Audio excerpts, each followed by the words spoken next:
JB here. JB here. Hope everyone's doing outstanding. Wednesday, October 22nd, 325 on this fine afternoon. Talk really quick about the market. Some names looking at go from their S&P futures in the red, although off the lows, down about 0.6%. The NASDAQ is down, still over 1%, 1.1%. No big news or catalyst, right? I mean, you look around for headlines or what folks are using to rationalize the move, and Market Watch says it's China-U.S. tensions heat up. I mean, there was a headline earlier today that pulled markets for a little bit, but I don't think it was that. Markets were already in the red before that happened.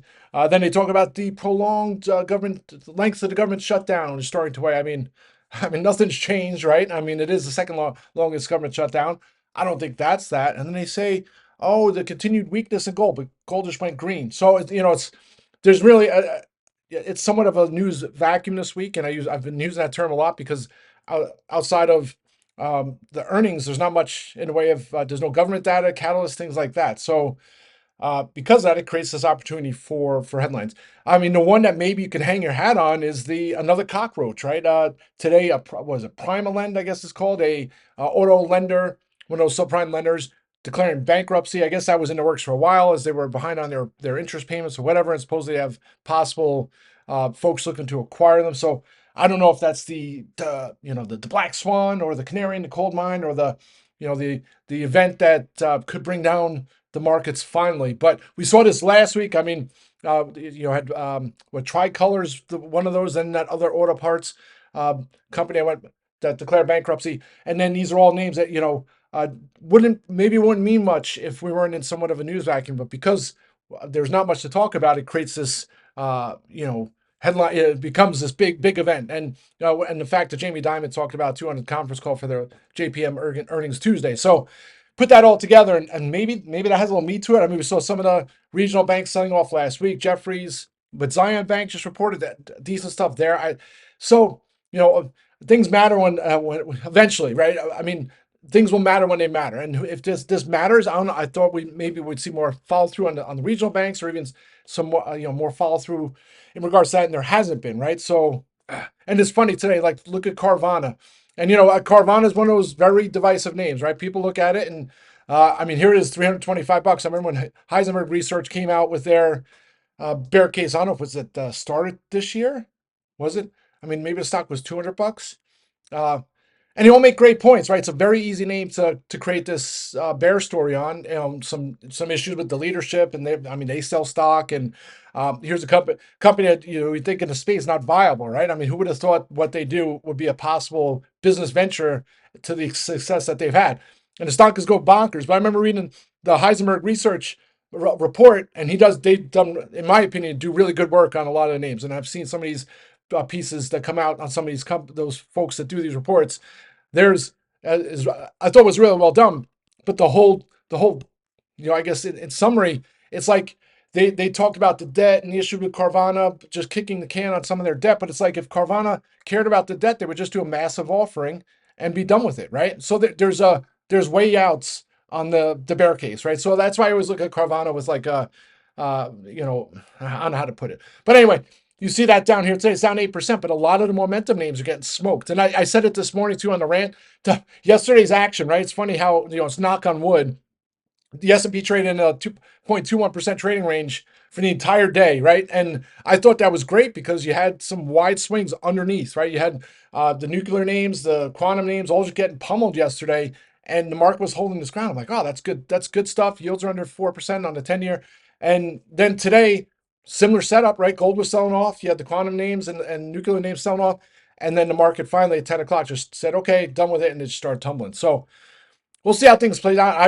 Obviously with Netflix pulling S&P down, it's down 10% here. Maybe that's some of the weakness just allows for, some of this, back 10, 15 years ago when you didn't have passive investing in all these ETFs, some of these moves in underlying names like a Netflix wouldn't move the markets as much because it's its own entity. Now when there's so many intertwined instruments and things like that, when a name like Netflix with such a large weighting in the S&P drops 10%, it pulls down a lot of different names, right? Just as a function of all that stuff being tied together. So good and bad, right? When things go up, that means everything goes up, right? When one goes down, so Anyway, we'll see how things play out tomorrow. I'll continue to look for opportunities for hedges. I talked about that 658 area being a key spot. We almost got down. We got to 663 today. Uh, Maybe tomorrow. It just seems like for now, every time we get any kind of prolonged dip, the market finds some footing. So, all right, so that's kind of the overall markets. I talked about 675 on the way up. I don't know if we'll get that by Friday. We'll see after the close today. Tesla, 7.2% implied move on Tesla. I I don't know how much read through on Tesla you could have with the overall market, right? It's not a, to me, it's not, it is a consumer story, but it's not really a consumer story, right? If Walmart was reporting earnings, a Target, or even Home Depot or Lowe's, you could say, okay, there's a little more to that, or obviously Nvidia. But I mean, Tesla's got their hands in some things, but to me, it's not like you're taking a snapshot of the U.S. economy when Tesla reports earnings. So we'll have a movement on the overall market similar to Netflix because of the weighting in the S&P. But to me, I'm always, I look at Tesla. It's funny if they report a strong quarter, a beat and raise, and it's a rosy outlook and things like that, I could see the stock selling off, right? It's funny how it works because they'll report delivery numbers and they'll be horrible. They'll come in below estimates and the stock will soar, right? So we'll see how it plays out. It's not really one I'm looking at. IBM's the one after the close. That'll be certainly one to watch. I mean, here it is, all-time highs. So, all right, that's kind of overall market. Just quick, I posted this great piece in the Wall Street Journal this morning about that thing I keep talking about, the great circle jerk. Talking about, is the flurry of circular AI deals a win-win, right? Maybe circularity will become the word of the year, Webster Dictionary at the end of the year. We'll find out. But nice little piece. Again, it just shows you like the circular nature of all these deals.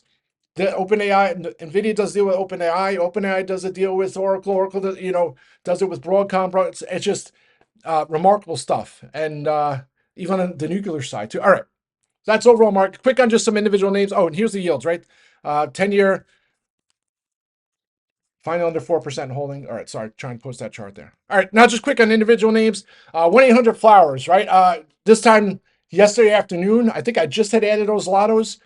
We had brought Beyond Meat going bonkers, and I'm like, wow, there's going to be some follow through on some of these names or sympathy moves. Flowers, 1-800-Flowers was the name that just came to my head because I know it's 31% short interest, a name that really hasn't squeezed too much. It did back in July, but it's a decent story, right? It's not, to me, it's not a bankruptcy story. So when it has that higher short interest, I think there's an opportunity. I went and got those spec lotto calls on November 7th, and then sure enough, follow through in the after hours, it was all the way at $9 in the pre-market. I put it on the watch list this morning. I'm like, this could go back to $5 or it could go over $10, right? And so the plan was to lock some in at the open, ride some. If it starts breaking out, I'll close them out. If not, I'll continue to hold. And played out. Of course, I would love to see it run up to $10, but that wasn't the outcome. Right at the open, I locked them out for 400%. Then it was kind of like holding ground at 7, and it just started to dip. Then it was 685, 675. The funny thing is, the premiums were holding up on the calls, and even as it was dipping, they were still 125. So I locked some more out for 400%, 350%, and then it just kept going. So I'm like, to me, pending any kind of news from the company, I don't even know if the news will move it much. I didn't think there would be some follow through, so I closed the rest out, and then it just kept dipping. The funny thing is, I'm closing out the $7 strikes. The bid's 125. I go up, and the $10 November strikes had a bid of 120 for like 20 minutes after I closed my strikes out. So I guess the play would have been to get the $10 calls, which were a heck of a lot less expensive yesterday, and close them out for 1,000% as opposed to getting the November 7s. But I don't know what that was. Again, huge short interest. So I don't know if it's market makers playing games. Is it someone who's short playing games? Oddest thing I've seen. It's down here at 4. It went all the way down to 421. So it's funny, like, how does a stock that saw more buyers yesterday and today close lower today, right? There's no news or catalyst. Like people came out, maybe they started to short it at $5. I don't know. So another name at some point, maybe I'll revisit, not just because for the short side of things, but maybe it's a decent bounce story at some point. To put some people on the board of directors, haven't had time to spend looking and doing due diligence, but maybe I'll get a chance. So put it on the back burner possibly for a play going down the line. All right, so that's 1-800-Flowers. Then SSYS wasn't holding its gains at the open. I was watching my premiums. I'm like, this could be a name that just doesn't break out, right? Now, that was the play when I got the strikes, break out the huge call volume. I thought there'd be some follow through, 52-week highs, and then it just fizzled. Closed the rest of my calls out for green. I locked some in yesterday, And then I wouldn't say lucky I did. It just played out, and then unfortunately the stock just kept going, and it was down over nearly 10% earlier. It's down 9%. Is it down 9%? It's down 7% now. Um, my December strikes actually aren't down too much. They're down 35% considering stock's down well, pretty much flat. And actually that's pretty much flat from my entry. So I'd be flat as a pancake right now if I still held them. Name I'll definitely visit. You know my thoughts there on 3D. I'm not going to go on a huge rant there. So that's SOS, and now the gold side, right? So, I put on the watch list, and I've been talking. I'm just going to hold my dust positions. My dust 13 calls, almost a double after the open, all the way up at $12, and then gold has been kind of slowly melting higher since noon hour. The thing is, at about what time did I get those GLL calls? Oh, really? Right around 11 o'clock, it was like gold wasn't bouncing. And to me, the thing is, with that big move yesterday on gold to the downside, a 6% move, the biggest move since 2013, and then the sell off on Friday, I thought there would be a little more folks ready to buy the dip, and that wasn't the case. So I'm like, this might be headed substantially lower. So if you look at a way to play on in my opinion, inexpensively for more downside in gold, GLL is an ultra short gold, right? So when gold really starts to sell off, it'll have a twice as large move to the upside. So when I look at GLL, that's kind of the play there. So I went and got those calls as like a spec trade. I'll continue to hold those. It won't take much for those making money, have plenty of time. But then unfortunately, right then it finally at noon hour found a bid. So we'll see what tomorrow brings on gold and dust. I'll continue to hold those positions. Then in the afternoon, we had weakness. The SPY's testing 665, 6666. I'm looking for some possible put hedges just because you never know. I don't want to be in a situation where I'm trying to chase things on the way down. So I was looking at the Broadcoms, couldn't find any decent risk reward put hedges. I was looking at Oracle, same situation. And then I'm looking at some other names. I'm like, Micron looks interesting. Obviously, it's been on a massive run, just like a lot of the names in the AI chip semi space. So I'm looking for decent risk reward strikes for some hedges. I'm like, if it drops to 188, 190, and the stock was like 197, I'm like, the puts can be up 100%, right? So that was the thought process there. I went got some put hedges. Sure enough, it breaks down, then it goes all the way to 193, bounces, and then hangs around 194 and 195. Once it couldn't find a follow through there, I close those out for a small gain. I'll continue to look for opportunities for hedges, right? And small hedges, not holding a ton on the weekly side. So I just, at some point, you got to think there's going to be directional moves. And just, of course, I'm biased to the upside here. So hopefully we find some footing here, but I'm certainly open to both sides. All right, so that's MU. And the Reddit and Roku, right? Roku was all the way up at 90. Did it hit 90? It looked like it was breaking out in the morning. I'm like, wow, it's going to have a great move on Netflix earnings. Hits $98 after the open and then just dips all the way down on the 94. It's actually at $96 here. I'm not sure I'm going to trade that one, but still have my spec calls. I'll continue to hold those. Obviously, don't have much of choice there. And then Reddit as well. Reddit all the way down to 191 in the afternoon. I just frustrating as heck, but then a $6 reversal. And I look at it now. I'm like, do I get some lottos into tomorrow? To me, if I had more conviction, and then you start looking at the calls, I'm like, the 215s look interesting. 49 by 55. I'll probably just sit on my hands there. But interesting names that report earnings after the close. URI. URI is always a name that I continue to like to get in, especially as a name that's been a big benefit. It's benefited from the infrastructure bill a couple of years ago. And then I start looking, but the calls all the way up to $1,100. They're $120 by $180. The thing is, they're down 70% today. So that one pulls my strings, just like ISRG was pulling my strings. Of course, I wish ISRG pulled my strings enough yesterday so I got in, but I just don't have enough conviction. So I can chalk it up to I got to be able to rationalize whether it be the charts, the fundamentals, the technicals, all that stuff, and put it together and get convicted in the name. And right now, that's certainly interesting. Maybe tomorrow. I think that's about it. I'm trying to think of some of the other names I've been looking at.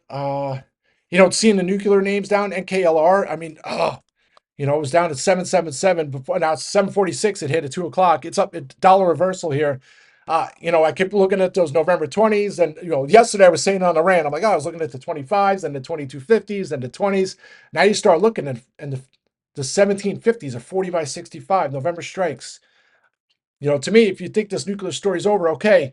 If you think there's still some life there, then this name rallies back to $15. So not gonna try and chase anything in the afternoon here. I'll just sit on my hands. And yeah, that's it, folks. Let's have a great day. I'll be back on audio later. Rock and roll.